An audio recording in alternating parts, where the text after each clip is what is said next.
Welcome back to Out of the Rough. I'm joined by my friend Scott Jette. Scott Jette is the CEO of Credo Consulting, and of course an author and a good friend of mine, frequent guest of the show. And today I want to talk specifically about 3 types of leadership power.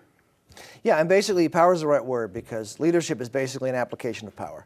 How you decide to apply your power is going to decide how happy your employees are, what you get out of them, and what your organization can really accomplish. So the most common application of power, and we do this every day in relationships. People will say sometimes, I'm not a leader, I don't know how to lead. But every time you go and buy a coffee, you're exercising what's called utility power. Utility power basically says that if you give me what I want, I'll give you what you want. Right. You go buy the coffee, I want a coffee, I give you the money, we're happy. And it's an exchange of something favorable to both of you. Exactly. Right. And it's based basically on the idea of fairness. Most employees enter into a utility relationship when they first get hired. I have a task I want you to do, you want money and benefits, I'll give you money and benefits, you do the task, everybody's happy.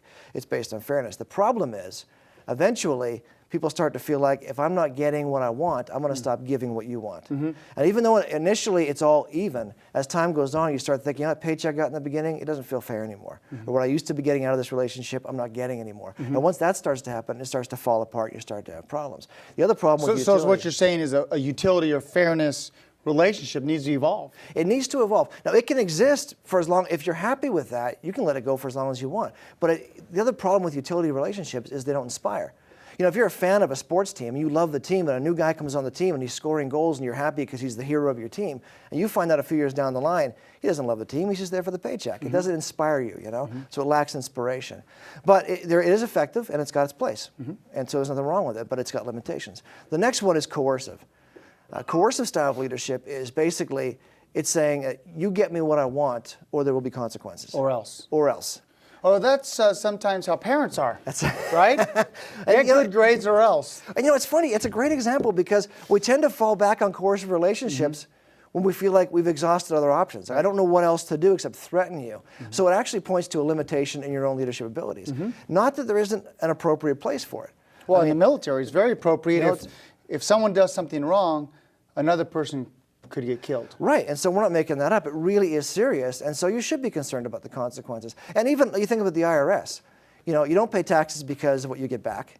You don't pay taxes because you want to. You pay taxes because you're afraid you'll get in trouble if you don't. It's a coercive relationship, and let's face it, it's appropriate. I mean, that's a good way for the IRS to run. So there are places where it exists, but again, it has limitations, because if people are only doing what you want them to do because they're afraid of the consequences, then when you're not around and watching, they'll stop doing what you want them to do. They'll stop doing it. Because they have no personal self-motivation. They just don't want to get in trouble. Right. And it's not an exchange of utility.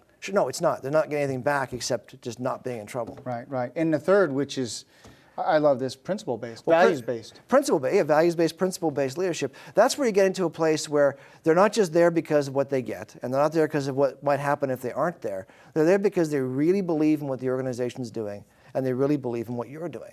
So if you want to transition them from utility or coercive to principle-based, and this, we talked a little earlier about the difference between dating and being married.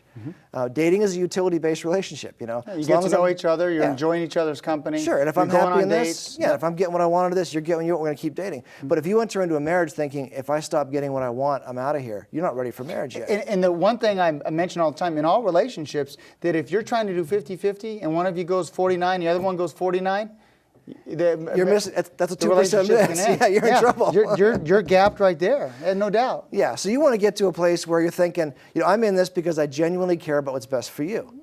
Now, to get your employees there, you got to do basically 3 things. First of all, you've got to care about them. You've got to believe in them and support them. Secondly, you've got to present yourself in such a way that they can believe in you. You can't be somebody they can't buy into, because they're buying into you and they're buying into the mission. And you can't pay someone enough to buy into a mission. They buy into it because they have passion. Then you've got to redefine the mission to be something they can care about. Now, that's easy if you're running, say, a nonprofit or something, or a political organization. People get fired about the mission. And they're already passionate about it before they come work for you. Exactly. Not so hard. But if you're running a more, not to say mundane, but a more regular organization, it can be difficult to find the purpose in it. But you've got to find the purpose for yourself so you can be happy about what you're doing in life, and so your employees can buy into it. Like we were talking about the mortgage industry. If someone is coming to work every day working on files for mortgages, and that file is just something they do so they can get paid, that's utility, that's fine, not the highest thing. If they're doing it because they're afraid they'll get in trouble, okay, it's fine. But they will do the best job on that file If they've been led to understand that file represents another family's dreams, another family's future, their financial stability, in the house you're helping them buy, they're going to create memories that will last a lifetime. That file is important. You don't just do it because you're getting paid or because you're afraid. You do it because you care. And you're going to do a better job, a more responsible job. You're going to have a better employee, a better company, happier customers, because people are buying into it. You know, the one thing that I believe in it's who you are, and as a leader and as a person. But not only is it who you are, it's showing who you are. Yeah. It's who you are when nobody's looking. Well, that's great. Yeah. Yeah. And do you translate that into your leadership style at work? Sure, because we mentioned with coercive, when they turn their back, when you turn your back, they're not working because they're not self-governing. Once you get the principle-based, as you were just saying, you become self-governing. You're not doing it for anybody anymore except your own sense of fulfillment and integrity and because you believe in what you're doing. Love this stuff. It's exciting. I try to share these same principles with my children because a lot of stuff they do on a daily basis when they go to class is either utility or coercive based. Sure. But when they go on sports teams and they have a chance to lead and to help, they can show the principle-based leadership. Exactly. Yeah, great. and which is Fantastic. very appropriate. This conversation can go on and on. Those that want to reach out to you and get your professional advice, how can they reach you? A couple ways. They can call us at 661-727-3335, or they can go to our website, which is www.thecredosolution.com. Credo's with a C. Love it. Ladies and gentlemen, Scott Jette, CEO of Credo Consulting and author. Great book. Author, yeah, thank you. Yeah, absolutely. We're going to jump to a quick break and we'll be right back.